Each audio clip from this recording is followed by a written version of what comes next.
When we were kids, there was one house we never walked past. We didn't call it the abandoned house. We didn't give it a nickname or make jokes about it. We just knew that when we reached that part of the street, we crossed to the other side without saying anything. It was automatic, like checking for cars before crossing. At the time, I thought that was normal. The house sat a few blocks away from our school, on a street we used almost every day.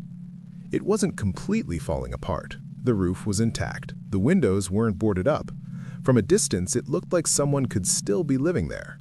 But no one ever was. The yard was always overgrown in a way that felt wrong. Not wild, not abandoned, maintained just enough to look intentional. The front door was closed, always, and the curtains never moved. Not in the wind, not at night when lights from passing cars swept across the windows.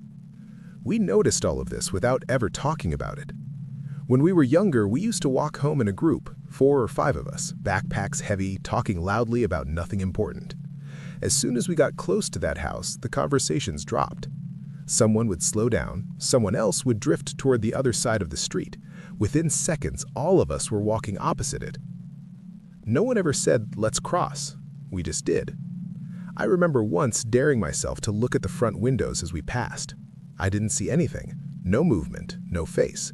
But my stomach tightened anyway, like I'd done something wrong. At the time, I told myself it was just an old house. Kids get scared of things. That's what kids do. Years later, I realized that fear doesn't usually work like that. What made it worse was that the adults did the same thing. I noticed it with my parents first. When we drove past, my mother would lock the car doors without thinking. My father would glance at the house, then back at the road, jaw tight. They never explained it. When I asked once why no one lived there, my mother said, "I don't know," too quickly, and changed the subject. That answer stayed with me. As we got older, we started testing our limits. We stayed out later, we walked in smaller groups, we took different routes home. But no matter how brave we pretended to be, no one ever stopped in front of that house.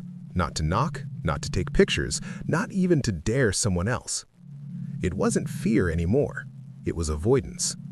The first time something concrete happened was during our last year of school. One of my friends mentioned that police had been parked outside the house late at night. No sirens, no tape, just a car sitting there, engine running, lights off. Then it happened again, and again. Always late, always quiet. No one talked about it, no one asked questions. Life moved on. Years passed, people moved away. I moved away too. I didn't think about the house for a long time. Then, one night, scrolling through old local news articles out of boredom, I came across a name I recognized. The street was familiar.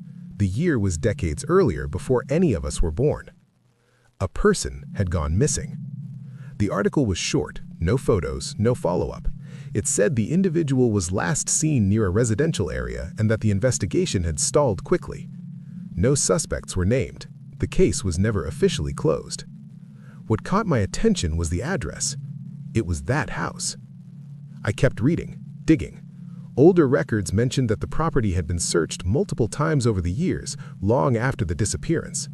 Not thoroughly, not publicly, just enough to verify conditions. The house had changed owners on paper, but was never renovated, never sold properly, never demolished. It was easier to leave it there than explain why it mattered. I asked around when I went back home for a visit, carefully, casually. People responded the same way they always had. They didn't say much. They just looked uncomfortable. One neighbor finally said, "We don't talk about that place," and that was the end of it. Standing there as an adult, I understood something I couldn't as a kid.